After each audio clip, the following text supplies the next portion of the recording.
تو سب سے پہلے یہ قرآن کی آیتیں ہمیں بتا کیا رہی ہیں کہ اگر ہم نے اس قرآن مجید قرآن حمید کو مانا ہے تو بالکل پورے کا پورا ماننا ہے.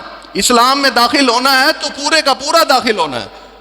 جیسے سورۃ البقرہ میں آیت نمبر 208 میں اللہ تعالیٰ فرما رہا ہے یا ایھا الذین آمنوا ادخلوا فی السلم کافۃ ولا تتبعوا خطوات الشیطان انہ لکم عدو مبین. اے ایمان والو، اے ایمان کے دعوے دارو، اسلام میں پورے کے پورے داخل ہو جاؤ، مگر شیطان کے قدموں کی پیروی نہ کرنا، وہ تمہارا کھلا دشمن ہے. تو عزیزان گرامی، یہ اسلام ایک پیکج، پوری ڈیل ہے.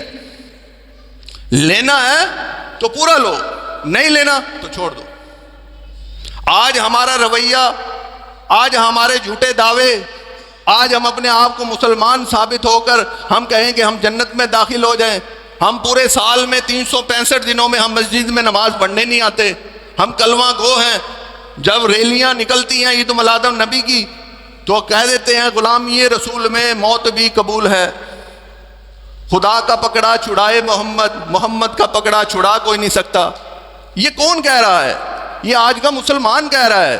ایک دعویٰ کر رہا ہے کہ میں مسلمان ہوں، آپ وسلم کا امتی ہوں، جنت میں داخل ہو جاؤں گا. لیکن قرآن کیا کہتا ہے؟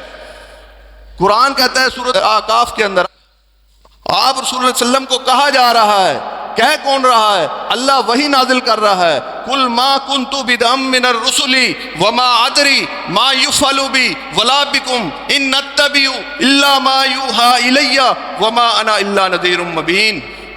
اے محمد صلی اللہ علیہ وآلہ وسلم، فرما دیجئے انہیں کہ میں کوئی نیا رسول نہیں، میں کوئی نرالا رسول نہیں. جس طرح کے پہلے رسول آئے ہیں ویسے ہی رسول ہوں میں. مجھے نہیں معلوم کہ میرے ساتھ کیا کیا جائے گا، اور نہیں معلوم کہ تمہارے ساتھ کیا کیا جائے گا.